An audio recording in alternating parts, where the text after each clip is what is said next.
The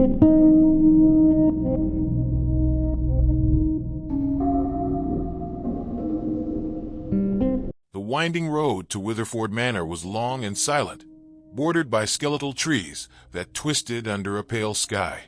The old estate loomed ahead, its stone walls cloaked in ivy, and its windows like hollow eyes watching the world. Emma pressed her face against the car window, her breath fogging the glass. She couldn't help but feel a shiver of both excitement and unease. "This is it," her father announced as the car rolled to a stop. "Our new start."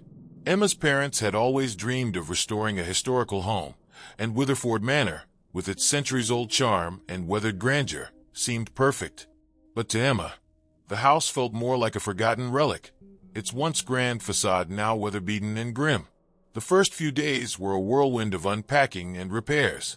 Her parents buzzed with enthusiasm, discussing floor plans and restoration ideas. Emma, on the other hand, wandered the endless halls, her footsteps echoing against creaking wood. She explored dusty rooms filled with cobweb furniture and peeling wallpaper, each space more intriguing than the last. Yet, it was the silence that unsettled her the most. It wasn't the comfortable quiet of solitude, but a heavy, watchful stillness that seemed to hum just beneath the surface. On the third day, Emma stumbled upon a corridor she hadn't noticed before. At its end stood a heavy oak door, its surface carved with intricate patterns. She reached for the brass handle, her curiosity piqued. Emma hesitated before the oak door, her hand hovering over the cold brass handle. It felt different from the others in the house, heavier, older, almost as if it had a heartbeat of its own. Taking a deep breath, she pushed it open, the hinges groaning in protest. What lay beyond was unlike any room she had seen in the manor. It was immaculate, untouched by time or decay. Rows of shelves lined the walls, each one crammed with antique toys. Porcelain dolls with glassy eyes, wooden soldiers standing at attention, and delicate toy trains frozen on their tracks. At the center of the room stood a grand dollhouse, an exact replica of Witherford Manor. Emma's eyes widened as she stepped closer, marveling at its intricate details. Every tiny window and shingle mirrored the real house perfectly. She reached out to touch it, her fingers brushing against the cold wood. The silence of the room was oppressive, the air thick and still. Emma felt as if the toys were watching her. A porcelain doll on the nearest shelf seemed to follow her with its unblinking eyes. She shivered, backing away. Just as she turned to leave, something caught her eye. Inside the dollhouse, in one of the tiny rooms, was a figure. It was a small doll, no more than an inch tall, standing in what appeared to be the manor's main hallway. Emma squinted. The doll looked exactly like her. That night, Emma lay in bed, staring at the ceiling. She couldn't shake the image of the doll. It had been uncanny, down to the color of her hair and the pattern on her sweater. She told herself it was a coincidence, a trick of her imagination. But as the hours passed, her unease grew. The house seemed to come alive in the dark. The floorboards creaked, and faint whispers drifted through the walls, just on the edge of hearing. Unable to sleep, Emma grabbed her flashlight and tiptoed back to the oak door. She pushed it open slowly, the beam of light cutting through the darkness. The playroom was just as she had left it, the toys sitting in their places motionless. She approached the dollhouse, her heart pounding. The little doll was still there, but something was different. It had moved. Now, it was standing in what appeared to be Emma's bedroom, the tiny bed and desk eerily similar to hers. Emma's breath caught. She glanced around the playroom, the flashlight shaking in her hand. The toys seemed closer somehow, as if they had shifted slightly. A soft sound broke the silence, a faint rhythmic tapping. She turned back to the dollhouse and saw the tiny version of herself tapping its hand against the miniature window. Emma stumbled backward, dropping the flashlight. It rolled across the floor, its beam casting wild shadows on the walls. She ran back to her room, slamming the door behind her. The next morning, Emma couldn't shake the feeling of being watched. She decided she had to know more about the house. While her parents worked in the garden, she snuck into her father's study, where old documents and papers about the manor were piled high. She flipped through faded photographs, blueprints, and handwritten letters until she found a journal belonging to the estate's original owner. The entries were mundane at first, detailing daily life and the manor's construction. But as Emma read on, the tone shifted. One entry stood out. The children's laughter has turned to screams. The playroom is no longer a place of joy. The collector watches over them now. I fear we are cursed. Emma's hands trembled as she turned the page, but the rest of the journal was blank. She hurried to the library and found an old newspaper article. It reported the mysterious disappearance of the Witherford children, who had vanished without a trace. The only clue left behind was a room filled with their toys. Emma's heart sank. She knew now that the playroom was more than a forgotten relic. It was a trap, and her family was in danger. Emma returned to the playroom that evening, determined to confront the dollhouse. She found it exactly as before, the tiny version of herself still standing in the miniature bedroom. But now there were new figures, 2 dolls resembling her parents, positioned in the manor's dining room. She watched in horror as shadowy figures began to appear in the dollhouse, creeping closer to the miniature family. Emma knew these figures weren't just dolls. They were manifestations of something far more sinister. She tried to tell her parents, but they dismissed her concerns. "It's just an old toy," her mother said, laughing. "You've got a vivid imagination, Emma." Frustrated and scared, Emma decided to take matters into her own hands. She spent hours in the playroom, studying the dollhouse and the toys. Every time she left and returned, the figures had moved. The shadowy dolls grew more menacing, their positions closer to her family with each visit. By now, the line between reality and the dollhouse had blurred. One night, Emma woke to find her bedroom door slightly ajar. From the hallway, she saw a faint glow coming from the playroom. She crept toward it, her breath hitching. Inside, the dollhouse lights were on. The miniature family sat frozen at the dining table, while the shadow figures loomed just behind them. Emma knew she had no time to waste. If she didn't act, the collector would claim her family. She gathered her courage and returned to the playroom, carrying a hammer and a box of matches.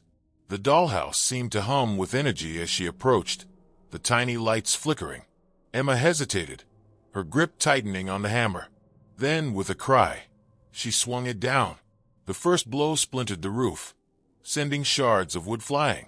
The toys in the room reacted instantly. The porcelain dolls on the shelves began to tremble, their glass eyes glowing faintly. The toy soldiers leapt from their positions, clattering to the floor. Before Emma could strike again, the shadowy figures from the dollhouse emerged, rising like smoke. They coalesced into a single, towering form, the collector. Its hollow eyes bore into her, and its long, spindly arms reached out, trying to stop her. Emma fought through her fear, swinging the hammer again and again, breaking the dollhouse apart. The collector roared, its voice a deep, guttural sound that shook the walls. Finally, Emma struck a match and tossed it onto the shattered remains of the dollhouse. Flames erupted, consuming the tiny structure. The collector writhed and screamed, its form dissolving into the smoke. The toys around her fell still, their glow fading. The fire burned out quickly, leaving only ash and silence. Emma collapsed to the floor, exhausted but victorious. The next morning, Emma found the playroom empty. The oak door was gone, and in its place was a smooth, unbroken wall. Her parents had no memory of the room or the strange events, brushing it off as Emma's wild imagination. For the first time in days, the house felt peaceful. The heavy silence that had once filled its halls was gone. Emma allowed herself to believe that the nightmare was over. She helped her parents with the restoration work, feeling a renewed sense of normalcy. Yet, a small part of her couldn't forget the collector's final scream or the way the toys had fought to protect the dollhouse. But she was certain she had won. The playroom was gone, and her family was safe. A week later, the mail arrived.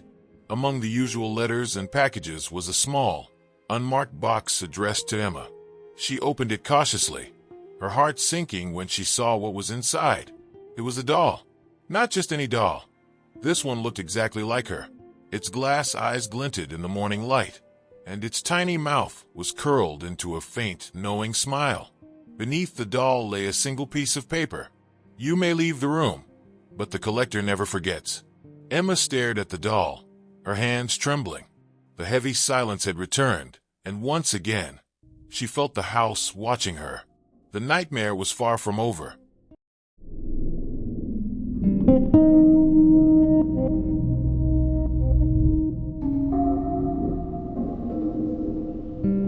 The attic smelled of old wood and dust, its shadows stretching long under the single, flickering bulb. Lucas pulled down the creaky ladder and climbed up, his curiosity outweighing the unease that crept in the back of his mind. His grandfather had passed a month ago, and his parents had finally decided to clear out the old man's belongings. Most of the attic was cluttered with forgotten relics, faded photographs, broken furniture, and stacks of brittle newspapers. But one item stood out, a large wooden chest pushed into the corner, its brass latch gleaming faintly. Lucas hesitated before opening it, a chill running down his spine. Inside, nestled among yellowed sheets, lay a marionette. It was an intricately crafted puppet, its wooden limbs jointed and smooth. The face was painted with unsettling precision, rosy cheeks, a sharp smile, and glassy, unblinking eyes. Strings coiled neatly in a bundle at its head. Lucas picked it up, marveling at its weight. It felt almost alive in his hands. His grandfather had been a puppeteer in his youth, though Lucas barely remembered the man mentioning it. As he examined the marionette, he noticed faint etchings on its torso, symbols that seemed to pulse under the dim light. A sudden creak from the attic floor startled him.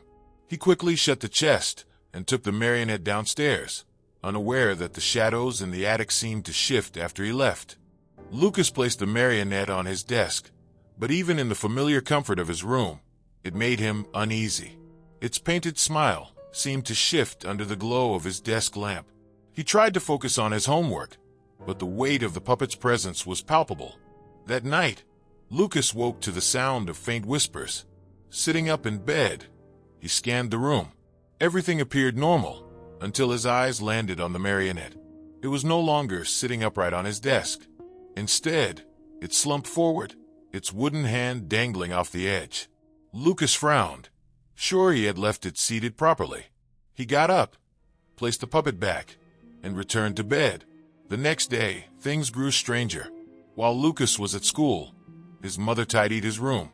When he returned, she mentioned that the puppet had been lying on the floor. Maybe it fell, she suggested casually, but Lucas knew the marionette hadn't been near the edge. That night, the whispers came again. This time, they were clearer, a soft murmuring, just beyond comprehension. Lucas turned on his bedside lamp and looked toward the marionette. It was sitting exactly as he had left it, but now, its strings were taut, as though pulled by invisible hands. The air grew colder. Lucas stepped closer, heart pounding. The symbols carved into the marionette's torso seemed to shimmer faintly in the dark. A sudden knock at his bedroom door made him jump. It was his father, checking on him. When Lucas glanced back at the marionette, the strings had slackened, and it sat lifeless once more. The whispers became a nightly occurrence, and Lucas found himself growing increasingly distracted. At school, he struggled to focus, his thoughts always drifting back to the marionette. His best friend, Ethan, noticed the change. "Everything okay?" Ethan asked one afternoon as they sat on the bleachers. "Yeah," Lucas muttered, though he couldn't bring himself to explain. How could he? Who would believe him? Later that day, Lucas had a run-in with Mark, a school bully who had been tormenting him for weeks. Mark shoved him against the lockers, laughing as Lucas's books scattered to the floor. That night, Lucas couldn't stop replaying the incident in his head. He glanced at the marionette, which seemed to stare back with its glassy eyes. "I wish he'd just leave me alone," Lucas whispered, more to himself than to the puppet. The next morning, news spread quickly. Mark had slipped on the stairs and broken his arm. Witnesses claimed it was a freak accident, but Lucas couldn't shake the feeling that it was connected to his wish. When he returned home, the marionette sat eerily still on his desk, but its strings were once again taut, and Lucas could swear its smile had grown wider. That night, the whispers were louder, clearer. Lucas understood fragments of words, commands, warnings, promises. He felt an inexplicable pull toward the marionette, a dark fascination that made him question his own sanity. Lucas withdrew from the world. He stopped answering Ethan's texts, avoided his parents, and spent more time alone in his room. The marionette had become a fixture in his life, its presence both comforting and unsettling. At first, he tried to resist its pull. He placed it back in the attic, but the whispers followed him. By morning, the puppet was back on his desk. Lucas found himself talking to it, confiding in it. The marionette seemed to respond, its strings twitching subtly, its painted face offering silent reassurance. He began to believe it was protecting him, guiding him. His parents grew concerned, but chalked it up to grief over his grandfather's passing. "He just needs time," his mother said, but Lucas knew it was more than that. One evening, while staring at the marionette, Lucas noticed his reflection in its glossy eyes. For a moment, it didn't look like him. The image was distorted, darker, as though something, or someone, else was staring back. Determined to uncover the marionette's secrets, Lucas searched the attic for more clues. Among the dusty boxes, he found an old leather-bound journal belonging to his grandfather. Flipping through its yellowed pages, Lucas read about his grandfather's career as a puppeteer. But as he delved deeper, the entries grew darker. His grandfather wrote about learning ancient techniques, rituals that allowed him to imbue his marionettes with life. One puppet, in particular, was special. It served as a vessel for his will, capable of influencing events and people. Lucas's hands trembled as he read the final entry.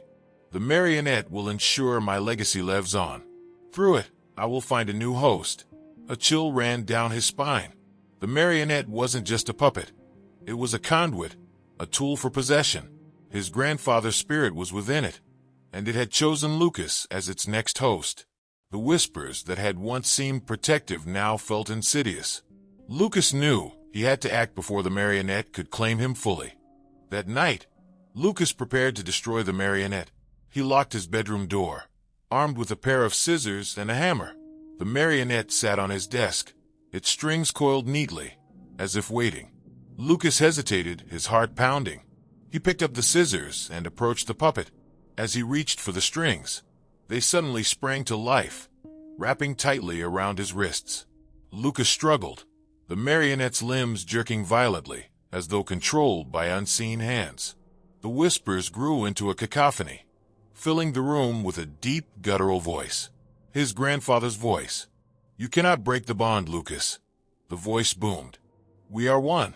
Desperate, Lucas slammed the marionette against the desk, splintering its wooden arm. The puppet retaliated, its strings tightening around his neck. Lucas gasped for air, his vision blurring. Summoning all his strength, he grabbed the scissors and slashed at the strings. One by one, they snapped, releasing their grip. The marionette thrashed, its painted smile cracking as it let out an unearthly scream. With a final swing of the hammer, Lucas shattered its head. The room fell silent, the oppressive weight lifting. The marionette lay in pieces, lifeless. The next morning, Lucas felt lighter, as if a dark cloud had been lifted. The marionette's remains were gone, burned in the fireplace. The whispers had ceased, and for the first time in weeks, he slept peacefully. His parents noticed the change and welcomed it. Lucas reconnected with Ethan, apologizing for his recent behavior. Life seemed to return to normal, but in the back of his mind, Lucas couldn't forget the voice, the struggle. He wondered if the marionette's destruction was truly the end. Days later, Lucas returned home from school to find a small package on his bed. There was no return address. His hands shook as he opened it. Inside was the marionette fully restored. Its painted smile was wider now, its glassy eyes gleaming with malicious intent. The strings moved on their own, writhing like serpents. Lucas backed away, his heart racing. A familiar voice echoed in his mind. "You cannot destroy me, Lucas. We are bound forever." The marionette's string slithered toward him, and Lucas knew his nightmare was far from over.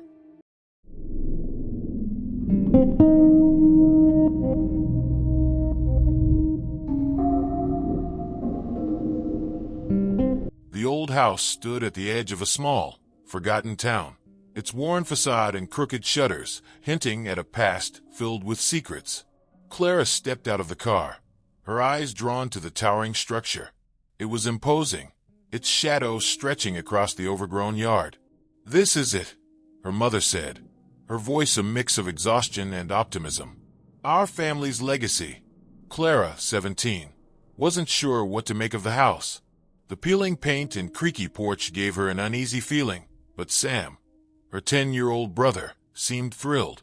He darted past her, already eager to explore. Inside, the house smelled of dust and time. Old furniture sat under white sheets, and faded family portraits lined the walls. Clara's attention was caught by one in particular, a somber-looking man with piercing eyes. She didn't recognize him, but something about his gaze made her shiver. Sam wasted no time running up and down the hallways, his laughter echoing through the empty rooms. It wasn't long before he called out, "Clara, there's a door down here." She followed his voice to the basement, where a narrow staircase led down into the shadows. At the bottom, Sam stood in front of a small wooden door, partially hidden behind an old bookcase. "It's locked," he said, his eyes gleaming with curiosity. Clara hesitated but then shrugged. "Let's find a key." The next day, Sam found the key. Clara wasn't sure how he did it. He claimed it was just lying on a dusty shelf in the basement, but his excitement was contagious. Together, they returned to the small wooden door, anticipation building as Clara turned the key in the rusty lock. The door creaked open, revealing a hidden room. It was small, with stone walls and a low ceiling. But what immediately caught their attention was the elaborate puppet theater in the center. The theater was beautifully crafted, its wooden frame painted in deep reds and golds, with faded velvet curtains. Rows of carved wooden puppets hung on the walls, each one unique. "Whoa," Sam whispered, stepping inside. He ran his fingers over the puppets, marveling at their intricate details. There was a soldier with a sword, a ballerina mitzvah, and a regal-looking figure in a crown. Clara lingered near the doorway, her eyes drawn to the largest puppet. It was a stern-looking man in a dark suit, his face eerily familiar. She glanced back at the family portrait upstairs. It was him. "Look at this one," Sam called, holding up a puppet with blonde hair and bright blue eyes. It looked strikingly like him. Clara's unease deepened, but Sam was already setting up the theater. "Let's do a show," he said, grinning. That night, Sam performed a play for Clara. It was innocent at first, but as the show went on, Clara noticed the puppets moving in ways Sam didn't control. Their heads turned, their limbs jerked unnaturally. When the curtains closed, Clara couldn't shake the feeling that the show wasn't over. Over the next few nights, Sam's puppet shows became a ritual. Each evening, he disappeared into the basement, emerging only to drag Clara down to watch. The stories grew darker, the performances more intense. At first, Clara dismissed her growing unease. But then the puppets began to change.